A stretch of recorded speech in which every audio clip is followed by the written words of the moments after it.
Hey everybody, it's Tinderbox Meetup, and it's the end of July already, Sunday, July 27th. I'm Mark Bernstein, the developer of Tinderbox, and here's Michael Becker. Hi, everybody. Typically, the way we manage our Tinderbox meetups is we go around the room. We have new people introduce themselves. If we have a theme, we jump into that. And then if not, we just go around and talk about our respective projects. So I've been buried into a bunch of stuff this week, so I don't have a lot of new stuff on my end for Tinderbox, but let's see whatever anybody else has. So, Paul, haven't seen you in a while. Bill, Dave, what are you guys working on?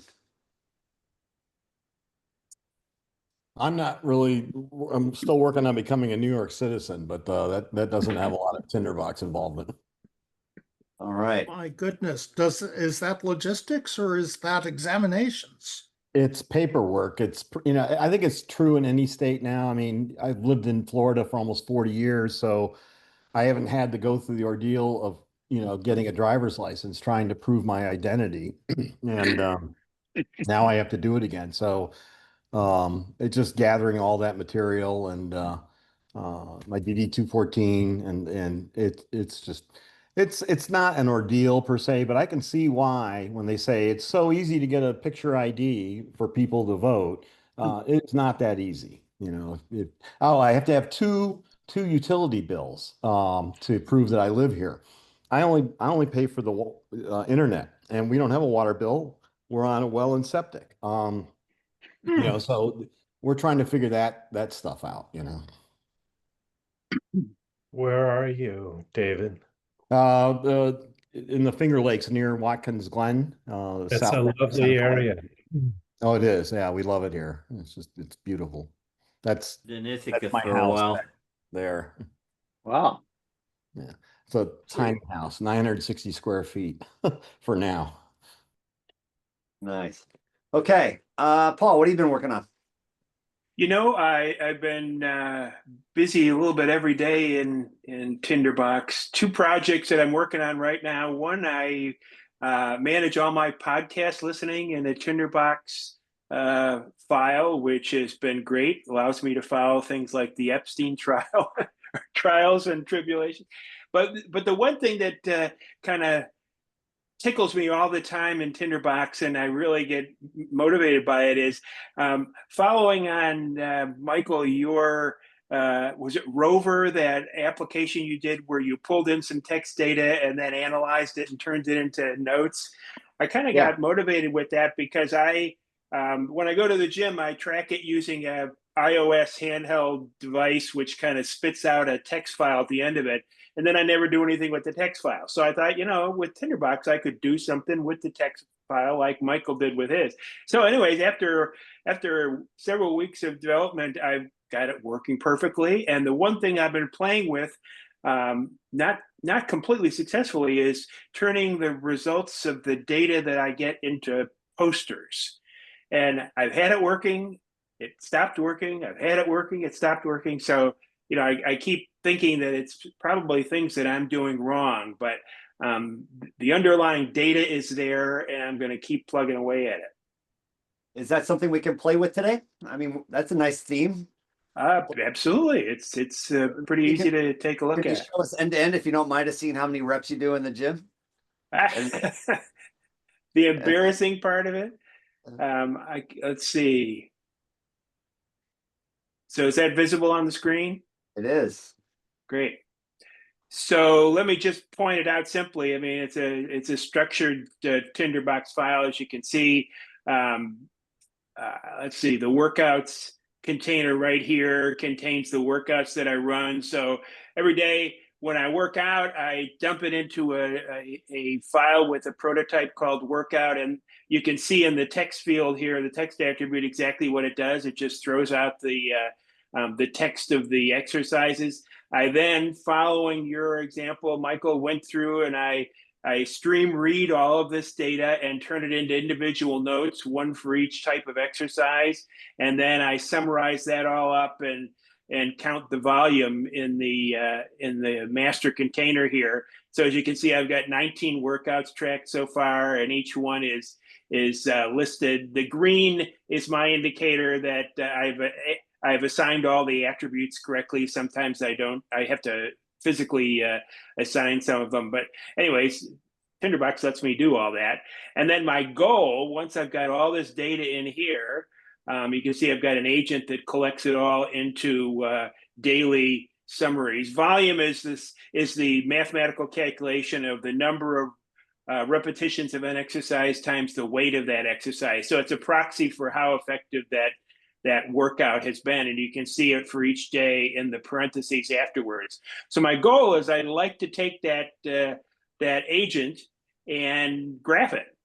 And I've been studying and reading up on the Google charts and Plotly and Chart.js, played with all of them, was tremendously helped by the Tinderbox poster example that Mark put out there. And so I've been trying to replicate that. But as you can see,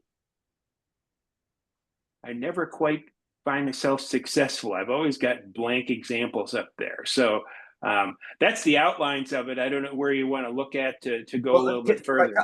One thing, can you go back to the raw data? I didn't actually see your raw data. So if I look at for every day in the workouts file, I just create a new file, year, date, month, or year, month, date. And then in text field, I add all of the, I just paste it in, I copy it from that's the result coming from whatever app you're using to collect your workout. Correct. Got it. All right. That's exactly what it puts out. And so it might be helpful to go down here and look at the stamp. So I've got a stamp, and the stamp processes that data. Let me get rid of these links. We don't need that. So you can see the processing of the data. It comes through and it basically just does a loop through the entire text line, and looks at various regex implementations of it and assigns everything to different fields. So it assigns the prototype, weight, reps, start date, etc.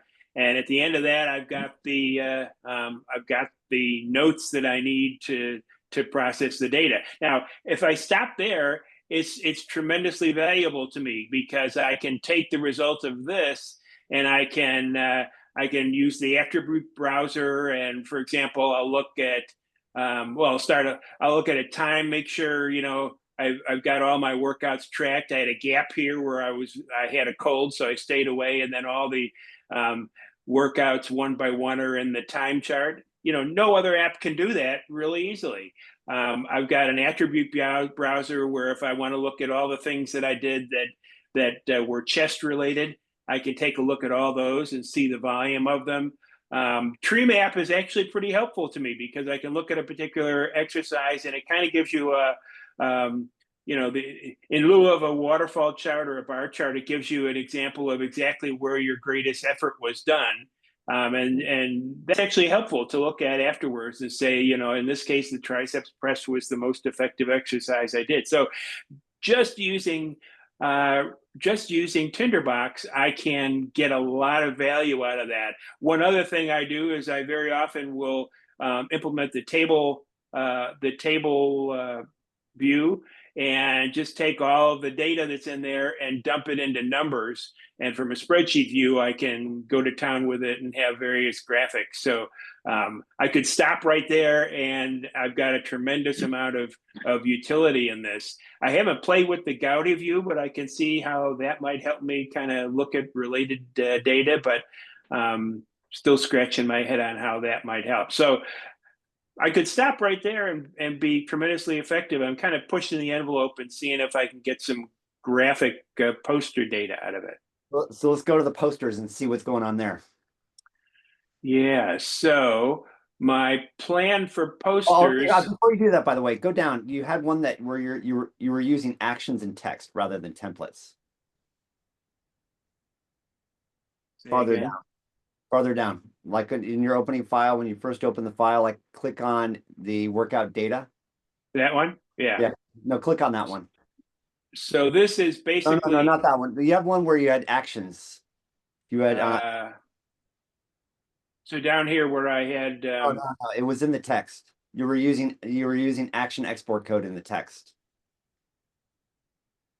Maybe scroll up to the top one. Yeah, that one. Was it? What's Yeah. going Okay. So this is my one of my first attempt, and I think I was initially successful to take a single workout. This was the July 15th workout, and transform it into data that could be used by Plotly to Mhm. do a simple bar chart of things. And I actually had this working, and frustratingly, it stopped working. But essentially, what I did was following the Tinderbox poster example, I pulled in the list of data from the July 15th workout in the right format. I pulled in the volume, so there's six exercises, 6 levels of volume, and then this action code, which I've gone through and used pretty much from the Tinderbox poster example, should take the data that's in this workout and display it in a Plotly X and Y chart, that bar chart. I'm sorry. Yeah, I It has think not so. What worked. yeah, I think one of the things that I think is happening here is this should be a template. No, Really? it should be okay. But you would need to at least call this name of this note as the template to be rendering the plot, no?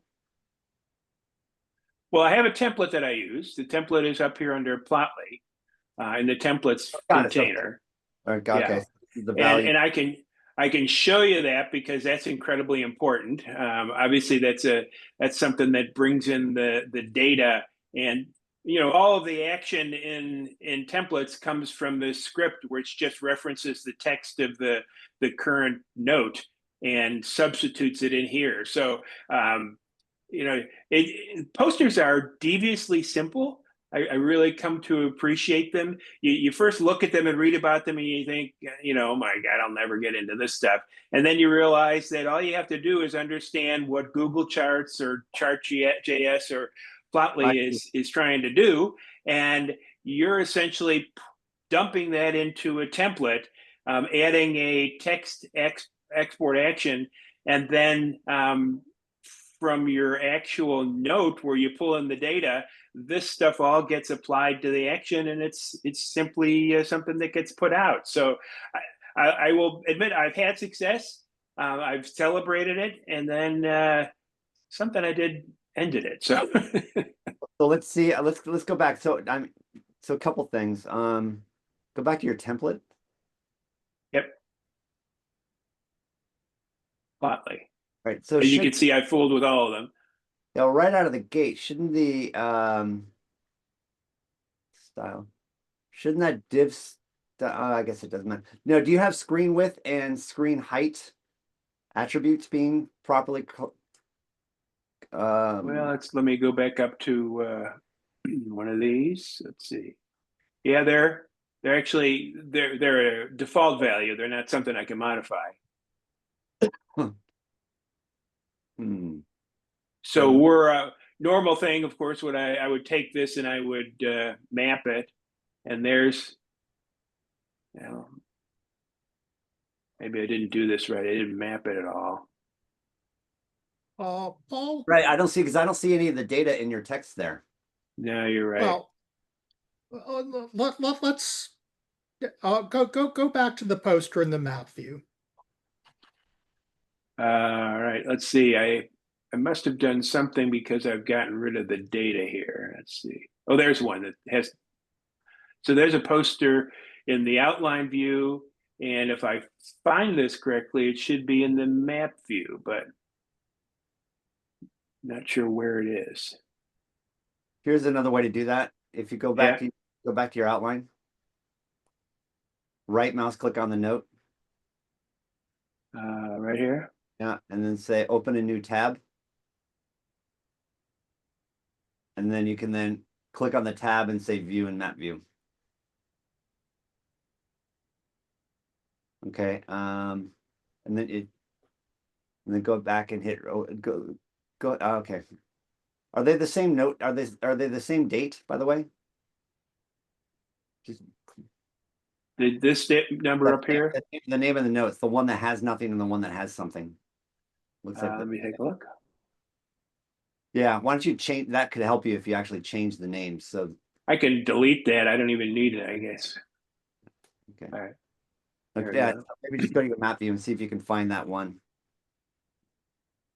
That won't work. Click on the breadcrumb workout. You can just close it, yeah.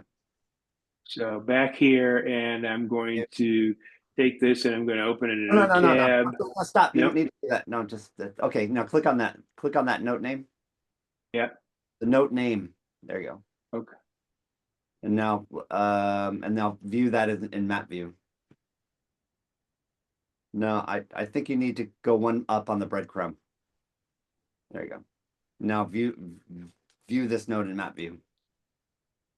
So I've got to open it in a new tab, right? You have to view the whole tab in map view. Just go up here. Command Option F. So that's the note. Could we look at No, the it's not export that. tab, please? So you mean the template? No. Oh, I see what you're saying. Right here.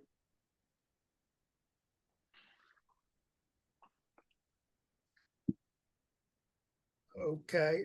The one problem is that where we want the style to be substituted, we're exporting style.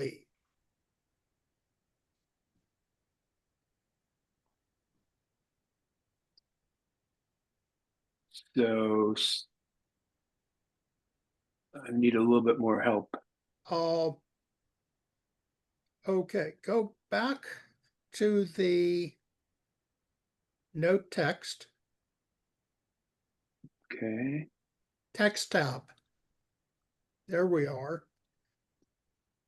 I wonder if instead of style and the last argument to plotly new plot, should that be style or value? Oh, right here. Yeah, email me with this document. Let me play around with it a bit. No need for Sure. everyone to sit around watching us guess. Sure. Bernstein@eastgate.com. Okay. All right.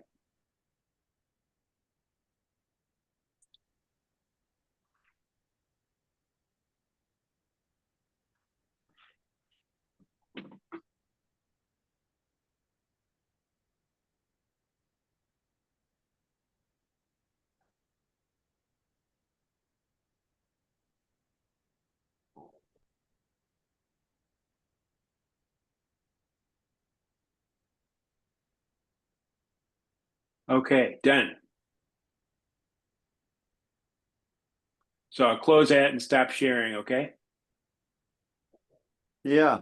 And is there any of this that you will be able to share with the community at the end? I think people Oh, would sure. Yeah. Yeah, there's nothing proprietary here. It's just, to me, it's just even if I don't get posters working, it's something I use every day just to make sure that I'm on track with the workouts, and I can analyze this a lot better than I can in a spreadsheet or anything else, as you can see. Awesome. A lot of Yeah, fun. I find it really cool. Let me see. I might be able to pull up my poster file. Okay, anybody else? We don't need to distract. Who's got another project? What do you got going on? While Mr. Bernstein's fixing that file for us. What else do you got going on, Chuck? Peter? I'm just polishing up something to demo a little bit later in the day. So give me maybe 10 minutes to get the file ready, and I'll be able to share the file with you and help solve the frustration of trying to invoke run command with utilities that have been installed with third-party package installers. Love it. All right. While we're waiting then, Chuck, you got anything? Not this week. I've been busy with taping drywall joints. Oh, that sounds terribly exciting. Oh, not my favorite household repair activity. Yeah. All right. Okay. What else can we do then while we're waiting for We can random what if we like. Why don't we do this? We can randomly pull out a operator. Let's play ATB ref roulette, and we'll randomly pull out an operator and play with it and see if we can learn something new. How about that? Let me clear out my screen. We'll see if that's always fun. Let's do this. I'm just clearing out my screen here.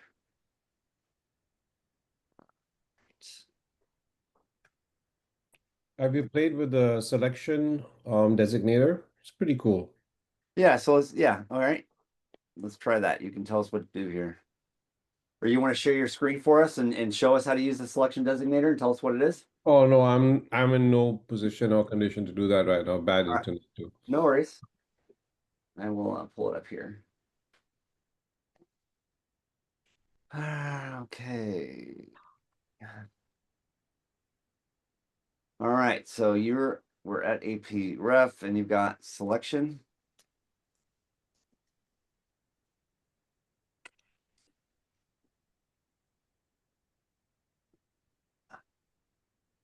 Is it selection or select? No, it's selection. There's actually a post. Let me see if I can pull it up. Yeah, I'm searching the word selection and it's not coming up.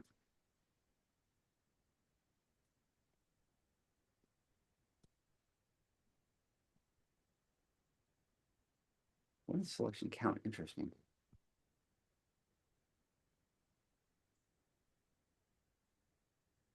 Huh. All right. Maybe you can drop it in the Yeah, it's gonna be 1 minute now. words. And while we're doing that, let's go ahead and show people what's going on here. So if we go to, where's the operators list?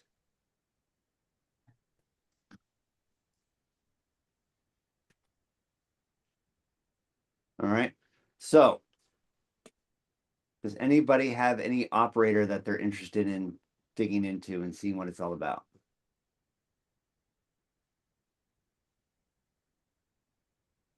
Yes, Mr. Bernstein. You're on mute. We go. And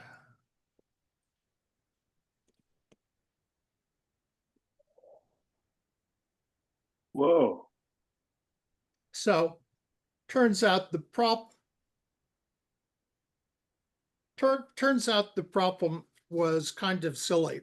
We had two posters exactly on top of each other with the same names. And one of them was now named X, and it was covering up the poster that was underneath it. Excellent. That is a pretty silly solution. All right, so you want to walk us through then, Mark, what we're seeing, just to help us understand it?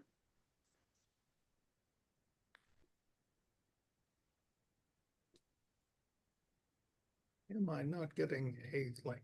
That's weird. Well, I mean, all I did was fix a typo and move move an unwanted note out of the document. So Right, but I think it would be helpful right now, like show people Yeah. like the difference between the poster template and a normal template in preview, and maybe we can go through that. Well, there really isn't a difference. I'm not sure why. Well, that's kind of the point. Close window. We've got a template for Plotly, which I can go down and look at, and that this is actually lifted right out of the posters demo document. But what it does is makes an HTML page, HTML tags, with the usual sort of boilerplate, like, yeah, we're using UTF-8, it's 2025. We have a little bit of stuff for grabbing the scripts, which is boilerplate we get from Plotly. Then we create a div that's going to hold the graph, and I presume that yes, there is an end div. My Zoom window is covering up the closing div, and it's sized to be the desired size of the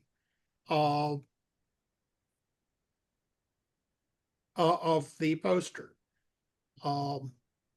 And then we import the text of the note inside script tags because that's going to be stuff we want to execute, and we're done. But you don't really need to understand this. You just need to get this from the demo document or this document. And you can do just about any Plotly graph you like from it. So if we go back up to this, okay, data note is a library function that says, is there a note called style that is linked to this note? And here we are getting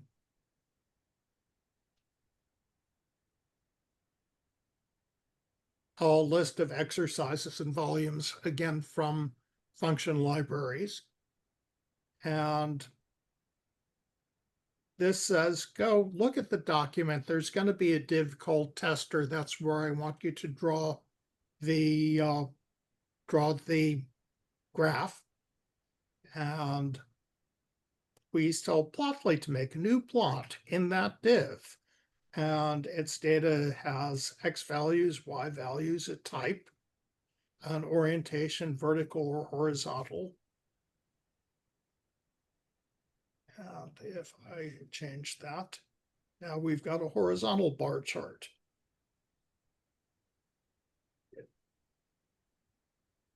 But we haven't got the labels redone.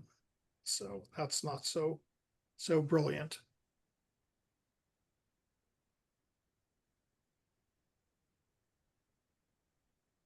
But this is just our old friend. We weren't looking at the poster we thought we were looking at. Mm-hmm. So thanks, Mark. I probably would have never found that silly error myself. I would have beaten my head against it. But the next thing I'm going to work on, and I'm not proposing we work on it here, but the next thing I'm going to take it on is I would like to link every time I do a new workout for a day, I would like to link it to a Plotly and then have it automatically do this horizontal or vertical bar chart of the workout. And right now I do that kind of ham-handedly with stamps, where I change the my list and the list file data based on stamps. But my next task is, okay, can I link today's workout to it and then use that data note to find the data and automatically display it? So I think it's pretty straightforward.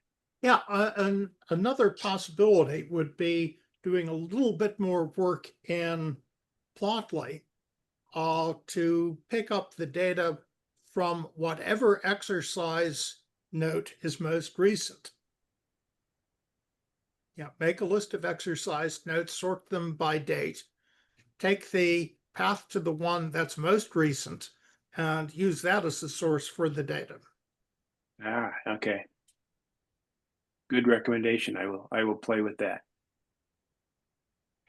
I'll reiterate what I said at the beginning. When you first encounter it, you think that posters are, the most complicated thing in the world. When it comes right down to it, they're not, and they give you a huge boost to the display capabilities of a typical Tinderbox note. It really is fun to get lost in. Yeah, and again, when, as here, a poster just doesn't seem to be working, you can always go back to, like, give it some dummy data instead of picking it up from notes. Yeah. Does that work? Give it a dummy style. Does that work? Eventually, you're going to have something so simple that it's got to work. Yeah. And then you can add in your data again. Exactly. Yeah. Perfect. Yeah, debugging is hard when you can't do diagnostic writes or breakpoints. But if you get it back to the point where something is appearing on the screen, then you know what's wrong. Yeah. Well, one thing I'll extend that with is once you get the process working within Tinderbox, it's astounding the complexity and the add-on value you can get with free systems out there like Plotly, Chart.js, etc. You can pretty much do anything to your data with those systems, and it really extends Tinderbox in a cool direction.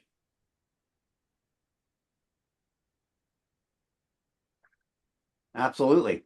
And if you want, maybe you could pull up the Plotly website or something like that so people actually understand what we're talking about when we talk about Plotly, Mark, and how to like download these different charts. That could be helpful.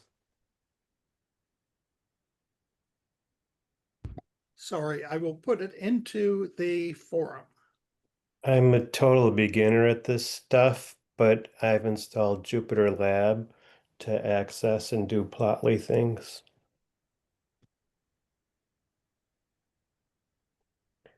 And how's that? And how? What does that mean? And how does that work? And all that. It's where you can code. So you can write Plotly commands. So what he's done in Tinderbox. Sorry, Uh, I don't think I understand any of that, but okay. Well, I mean, I'm too new and dumb at this point to explain it better. Yeah. And not experienced enough. But Paul, one thing I'm wondering, are you also interested in tracking your exercises trends over time? And, plotting your x-axis as time.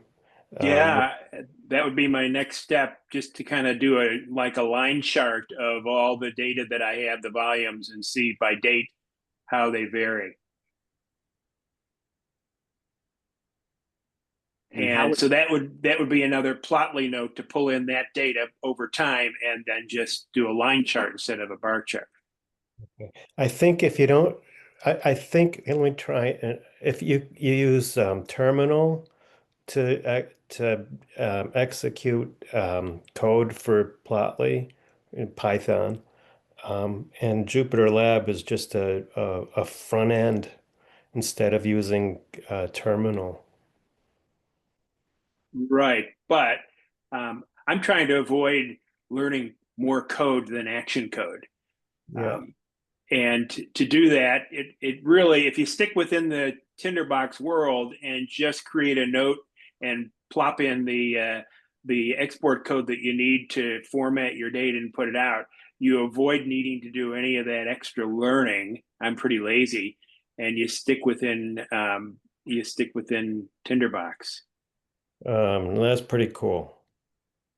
I'm doing what I'm doing because I want to plot data that's in big, huge data files. But I didn't think about starting in Tinderbox.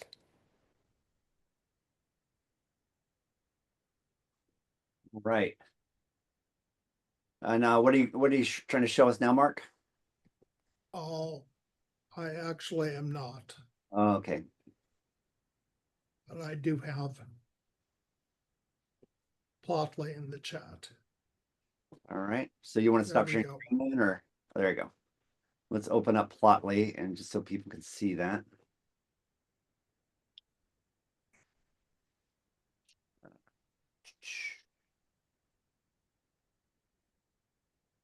Okay, so when we're talking about all of these charts, and I'll pull up another file and show us, there's a lot of these open, I think I've tracked maybe 30 or 40 these different types of open source libraries for data visualization.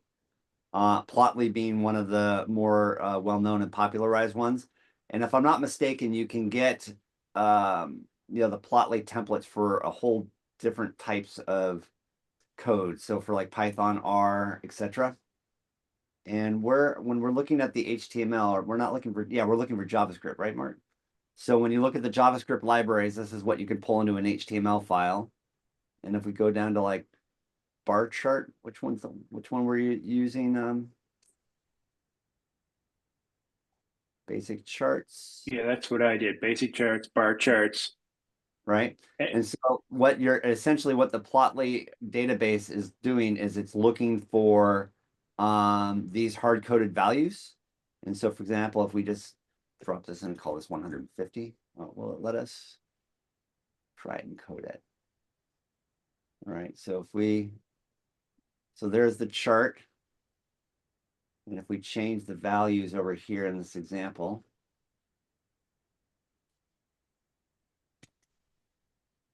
all right, you can see that, yeah, you can see that, so what Plotly is doing is the JavaScript that provided by Plotly, which is being pulled into the browser from this link here. And all that, and that JavaScript is essentially rendering this image. And the JavaScript file is looking for this var data structure, and then it's going to be pulling in this information. So if we wanted to change like orangutans to this, we go like that.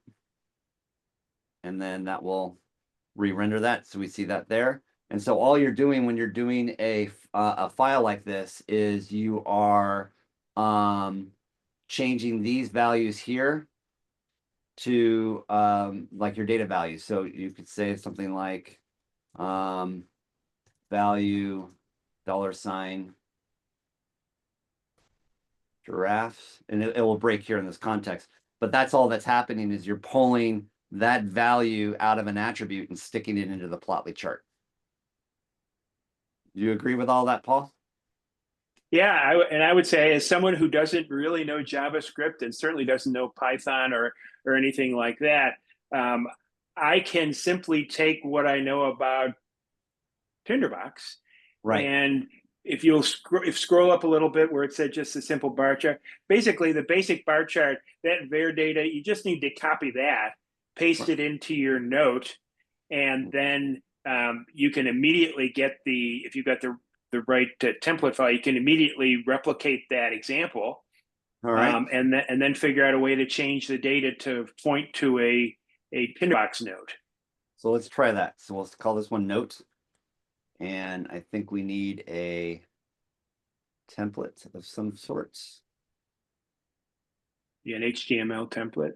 All right, so we've got an HTML template, and we'll call this one Plotly. All right, so if we go here, and we want to pull in. You're grabbing that data from right there and pasting it into a note, which you want to plot. That. Oops. Oops. Let me, I got the formatting in here. Okay. So that's the data we want. And then we're going to go ahead and put, oh, shoot. And then we can say animal count. How do we want to structure the data? Each individually or as an array? Well, I mean, leave it, as Mark said, the simplest way is just to try and plot this. Right. Okay. So let's do that first, and then we'll replace the data. So that's our values. Right. You leave that. You need to have a poster template noted. Yeah, we'll get that. We'll get that in a second. But let's go ahead and where is all the JavaScript that we need for this?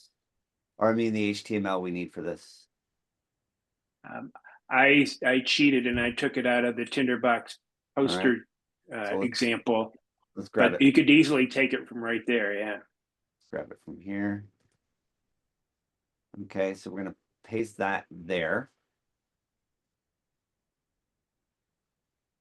So that should be our. Right, that sets up the div. Yeah. That's it. Chart will be drawn inside this div. And do we want to be, and this should be the text.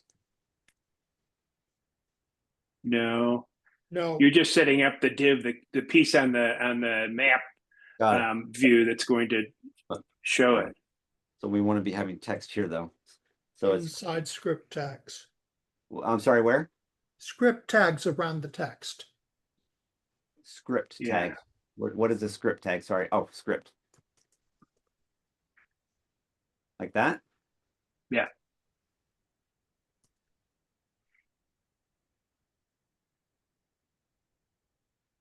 Okay.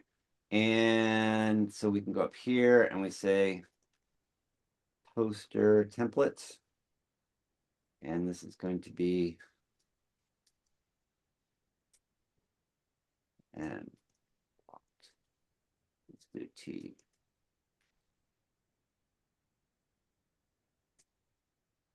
All right. So we're saying that in theory, if we pop over to map view now, That's got to have a poster prototype. does it? What does the poster prototype do? That's unique. I didn't think so. I mean, you've got a note that's just showing some text. You've got to overlay a HTML on top of that to display the text data. Well, I did, but that's what we're doing with the. So if I've got, Okay. and so if I apply a poster prototype to this, fine. And I'm going to look at it in that view. So that, applying the prototype doesn't make sense. So Mr. Bernstein, what are we doing wrong here? So Look at the HTML. I always look at the HTML, right? But remember, the HTML is going to be rendering the. Hang on, let me go window. But I'm sorry, the HTML is not going to be. You got to view the text. Yeah. Right, but if we wanted, isn't that this one HTML exports? No. Just look at. Yeah. Don't worry about that yet. Yeah. All right. I'll look at the exported HTML, the third tab on. Right, but that's going to be exporting the preview, whatever the preview template's showing. No, it's not going to be exporting the poster template unless we tell it to.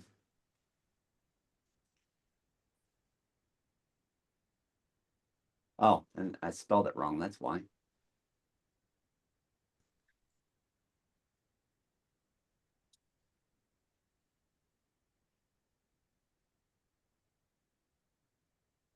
Could be it.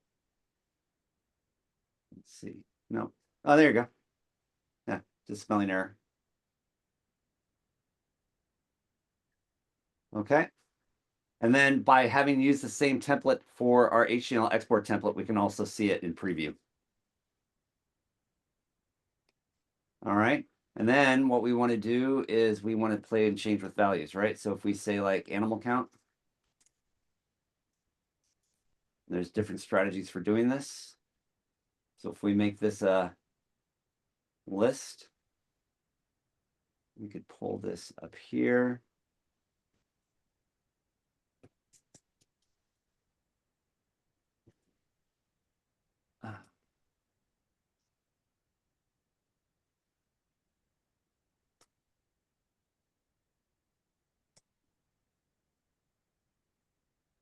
All right.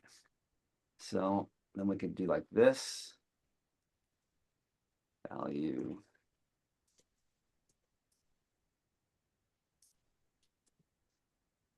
And then we should be able to do format.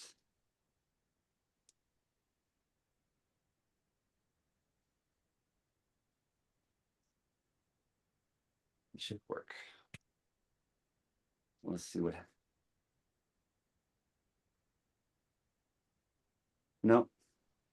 All right. No, because we need one more of those. Yeah. Ah, there we go. So now we're pulling in the values for these from that array. Cool. It really is cool. And I know probably someone who's looking at this the first time probably says, holy cow, I am it's a lot grateful. of. I am a satellite that communicates and receives messages in frequency and flow. Sorry, that's my auto affirmation thing kicking in. Go ahead. Sorry. I don't want to.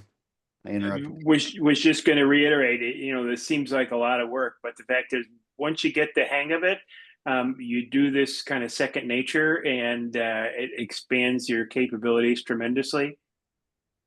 It really, really does. I'm gonna see if I can pull up. This is one of my working files here. Let me show this. And I'll drop this in, but here is a list of free visualization libraries that I've come across. And so Now, what is a free visualization so library? like for example, Plotly is an example of a visualization library. So if we look there, you can plot things. If I go here, Mermaid is an example of doing one with charts.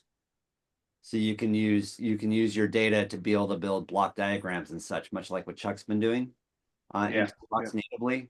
Another good one is like Reveal.js, and it's just a whole other set of different types of ways that, like if you want to render math, you could use the Real.js libraries just like you're using Plotly.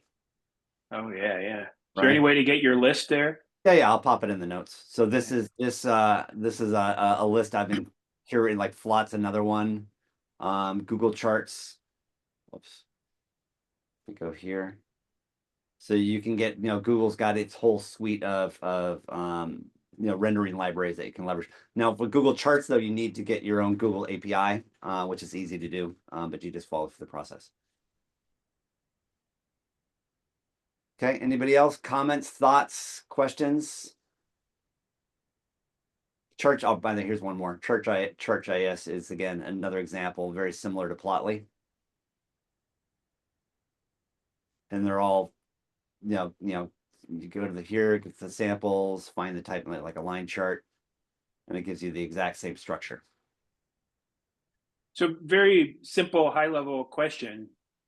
Oh, Dave, go ahead.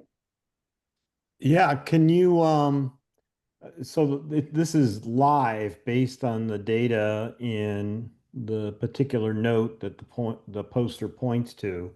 If you wanted to create an archival, the data presumably varies over time or whatever, but you wanted to take a snapshot of that particular graph.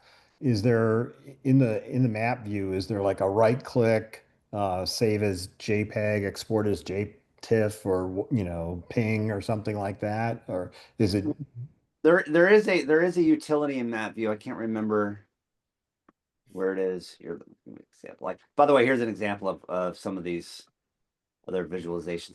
But there is a utility to take a picture of. Go here, map view.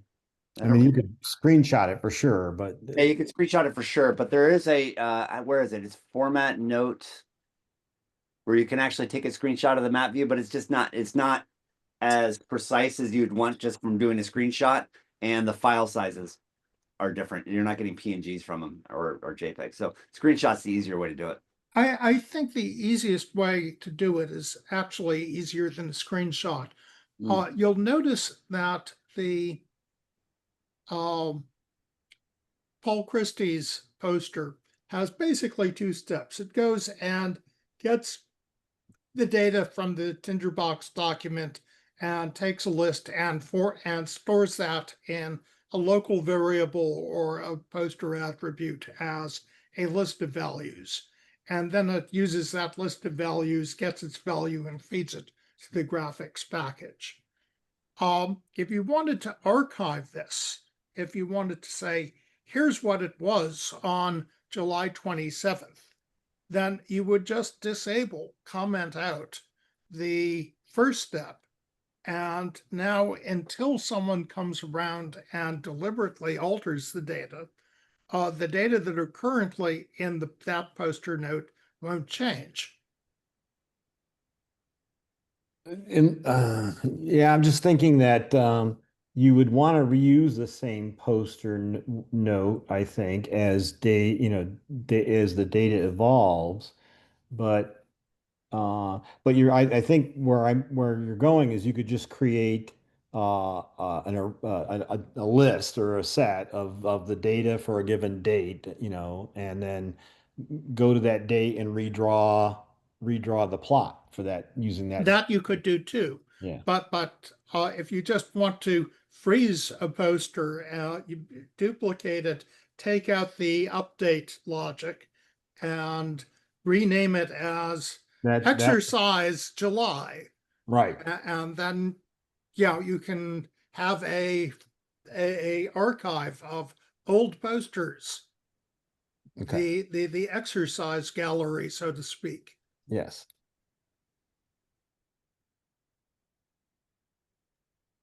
All right. Very cool. Okay, anybody else?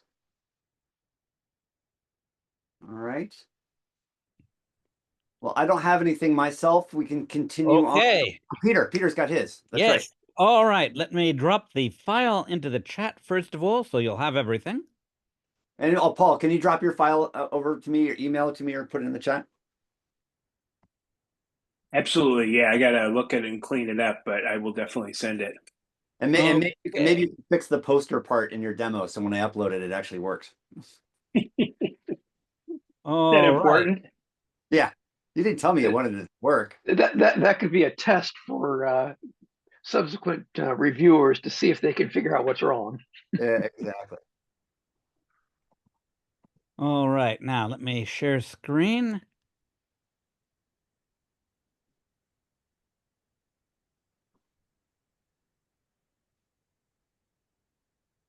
Actually, let's see. Maybe I can just share the Tinderbox window. That might be better. Let's try that. Okay, is that working? Yep.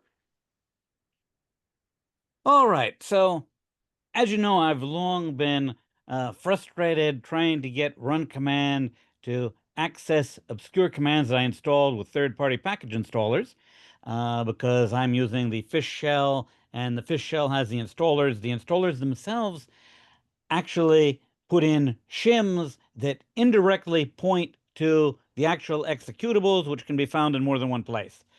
So as a result, Tinderbox has no idea where these things actually are, and it really wouldn't be right to put the onus on Mark to try to have Tinderbox inspect my file system to figure out what's going on.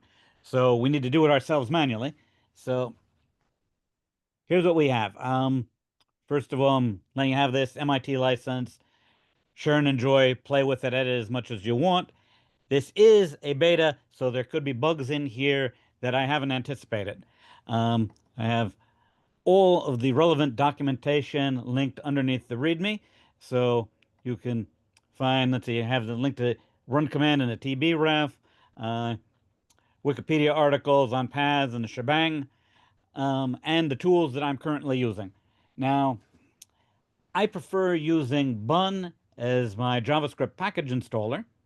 Bun also basically supports everything that NPM does, and it seems to be a little bit faster and has really nice high-speed features. So here's the link to Bun,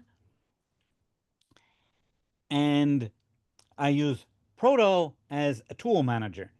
Now, the Proto project basically is a central point that conversion different installers and languages so that you have one central tool that sounds like ASDF, but a little bit cleaner and more modern, to handle multiple versions of Node, multiple versions of NPM, multiple versions of Bun. So Proto is the go-to source for installing other systems. It also has a wonderful task manager and monorepo system that I'm using in other projects, and that'll be in the next project. This actually is like a sub-project that fell out of an effort to turn Tinderbox into a language workbench for developing peg grammars. But I was wanting to access some shell commands, and I was getting frustrated with the shell command, so I decided to finally crack that nut. So if you want to use Proto as a version manager, it's just a bash script that you install that sets it up. Then installing a tool like Bun is just Proto install Bun, and that would bring Bun into your system. Once you have Bun, it's the JavaScript runtime and package installer, and you'd simply use Bun to add other packages. In this case, I'm using the Moby package. Now, Moby is a thesaurus, and the Moby thesaurus provides a very simple command line interface. You basically just say Moby and the name of a term, and then it'll give you back all of your synonyms for it.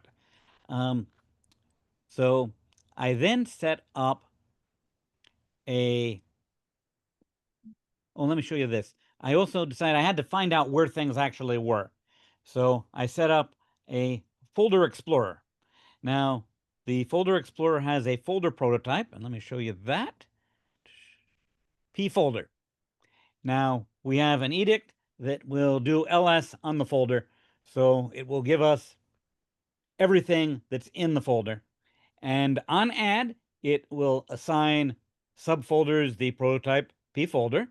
It will set the file attribute to the value of the file attribute of the parent folder with a slash and then the name of the newly added folder. So this will basically form the file attribute for the folder. And this lets us do something really neat, which is select an item in P folder, drag it out underneath a note that has the P folder prototype, and then automatically the contents of that folder get listed as a new folder, and any of their contents can get dragged out. So here, starting with our tilde for the home user directory, we have .bun. And .bun is a hidden invisible folder where bun puts any packages that you install with it. So in order to figure out what packages we have, there's a bin folder inside of the bun folder. And what we do is, if you were setting this up the first time, you'd simply drag bin out underneath .bun, and then it would become a new folder whose contents would be listed. So here are all of the commands that I have installed with bun. Now, if I take something like, say, Peggy, which is the parser generator that I've been using, I can drag that out, drop it underneath the bin folder, right here. And I dropped it in the wrong location.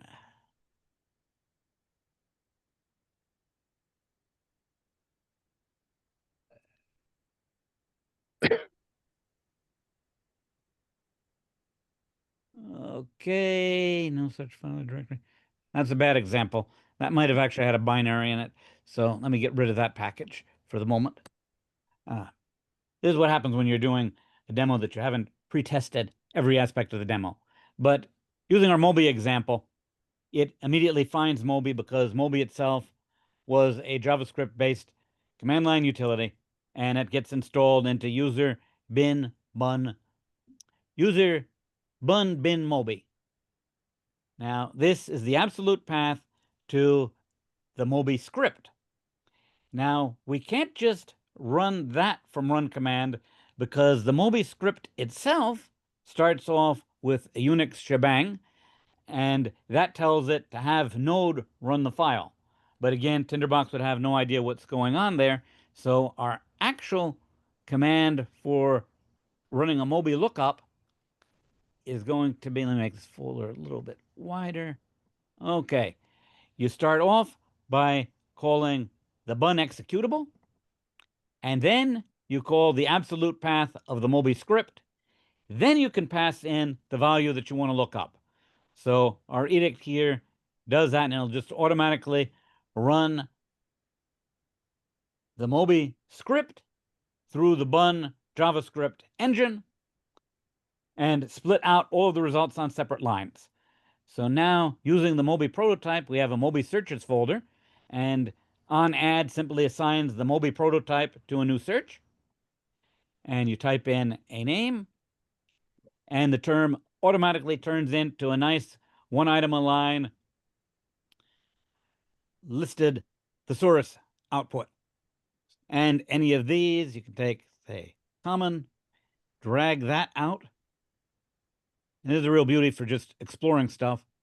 It's 1 It o'clock. turns into a new Moby search, and voila, we get all the thesaurus entries for that term, any one of which you can select, drag out, and turn into a new search. So it's really nice for exploring the thesaurus. Of course, the problem is that doesn't really deal with word senses, so I also installed WordNet. Now, WordNet is a package that is not a JavaScript package, it's actually a bunch of executables, and it's installed and managed by Homebrew. And Homebrew stores everything under opt, Homebrew, bin, and here are all of our Homebrew packages. And again, this little explorer lets you find any of these. You can drag it out, and in the case of WordNet, we see directly the WordNet executable. So this is how you find the path that you want to use in run command to get the exact location of the command line utility that you want to run. So then our WordNet prototype is really interesting. WordNet has a bunch of options. So for each one of the options, I created a note that has the variant of the WordNet command. So for an overview, it would be calling the WordNet command. We use our name of our parent note because each of these is going to automatically be instantiated and created with prototype inheriting its children underneath the new term that we're searching for in WordNet. So we take the parent name, the name of the parent, which is going to be the name of the term. This note gets created underneath that, and then we apply the dash over command line flag. Same thing for noun sense hyponyms, verb sense hyponyms, synonyms, domain, verb sense domain, and there are a whole bunch more that I haven't added yet. But basically, you can go through each one of the variations of a command's command line flags and create a separate child of that lookup command prototype to be able to create that. So now, when we do a WordNet search on something like happy, you get all of your different synonyms for happy. Here's our WordNet overview. It's an adjective. You get noun senses, there are none because it is an adjective. Verb senses doesn't show anything. Synonyms isn't showing anything. Domain isn't showing anything. So they're not applicable in the case of a simple adjective. But say you have a word like run, which has noun senses, verb senses, and here WordNet gives us our different senses. Now, the real nice thing about this is that you're able to distinguish, and instead of just having the Moby thesaurus approach, which gives you all synonyms of run, you'd instead get by word sense. So you can just find those synonyms that are relevant to our noun sense or to the verb. And there are a couple different senses of the verb. So it helps you find the right set of synonyms that apply for the meaning that you're interested in. So anyhow, we have links to the different web pages related to those utilities. I'll have to maybe add a couple more links next time I give you an update on this, but this should be enough to get up and running and playing. And at the very least, it's usable out of the box for exploring the WordNet libraries and the Moby thesaurus entries. I am grateful. I release the illusion that I can fit. Okay, so that was it. And I'll send out an updated version of the file to Michael after I add a couple more tweaks to it down the road. And then eventually I'll show you the larger language workbench project, but that's going to be a few more weeks out. I am grateful. Her story is hers to live. And let me stop sharing.